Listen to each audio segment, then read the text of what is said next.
नमस्कार, महासागरच्या खरीखरीमध्ये मी ऐश्वर्या शिंदे आपलं स्वागत करते. आपल्या भारतात भगव्या कपड्यांना बदनाम करणारा माणूस म्हणजे बाबा रामदेव. या लाला रामदेव एवढा निगरगट्ट माणूस क्वचितच कुठे दिसत असे. या माणसाला स्वतःच्या प्रभावाचा आणि भावाचा एवढा गर्व होता की त्याला आपण काय वाटेल ते करू शकतो असे वाटत होते. सर्वोच्च न्यायालयाने त्याची चांगलीच मस्ती उतरवली आहे. लोकांवर मोहिनी घालून प्राणायामाचे धडे देता देता आपल्या पैशाचे घडे कसे भरतील आणि आपण कसे बडे होऊ या गुरमीत असलेल्या लाला रामदेवच्या इज्जतीला आता तडे पडले आहे. सर्वोच्च न्यायालयाने त्याला आणि त्याच्यासोबत बाललीला करणाऱ्या बालकृष्णाला मस्तपैकी झापले आहे. ॲलोपॅथीची बदनामी करताना तुम्ही भली मोठी जाहिरात देता, मात्र खुलासा करताना लोकांनी तो भिंग लावून वाचावा अशा आकाराचा देता. हे काय आहे? सर्वोच्च न्यायालयासमोर साष्टांग लोटांगण घालताना रामदेव आणि बालकृष्ण आपल्या बाललीला कशा गर्विष्ठपणाच्या आहेत हेच दाखवून देत होते.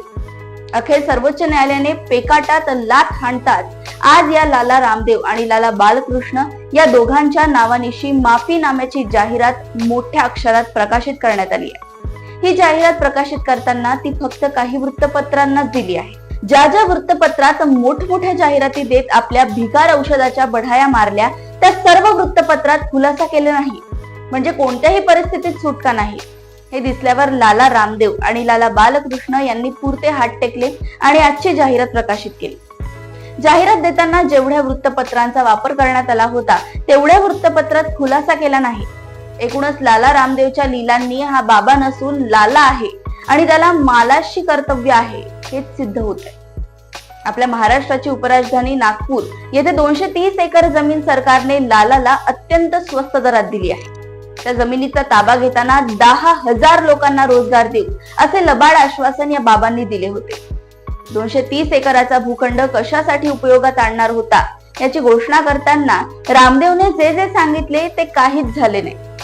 विदर्भातील संत्री उत्पादकांना फायदा होईल आणि या ठिकाणी 10,000 स्थानिकांना रोजगार मिळेल असे आपल्या भजाड्या आवाजात लाला रामदेवने जाहीर केले होते. पण नागपूर शहराजवळील ही महागडी जमीन गेल्या 8 वर्षांपासून म्हणजे 2016 पासून तशीच पडली आहे.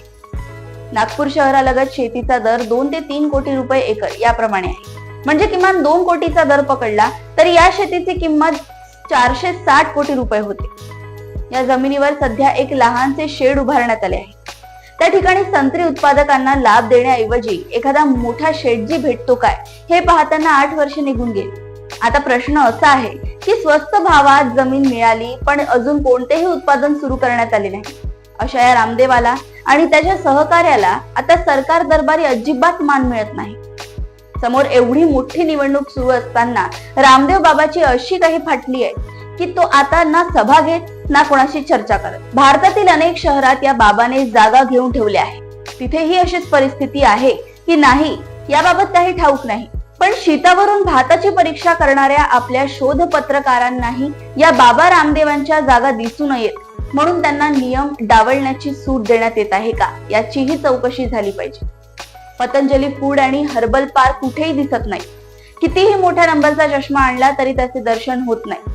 अशा प्रकारे अनेक ठिकाणी या बाबांच्या बाललीला चालू असाव्यात. अशा या लालाला सर्वोच्च न्यायालयाने दिलेला दणका महागात पडला पाहिजे. तरच लाला रामदेव आणि त्याच्यासारखा भूखंड खाऊ गणंगांना चाप बसेल एवढेच आमचे म्हणणे आहे. अशाच घडामोडी व अपडेट सोबत पुन्हा भेटूया महासागरच्या खरीखरीमध्ये. बघत रहा महासागर. आणि अजूनही तुम्ही आमच्या चॅनलला लाईक आणि सबस्क्राईब केलं नसेल तर लगेच लाईक आणि सबस्क्राईब करा आणि बघत रहा महासागर. नमस्कार.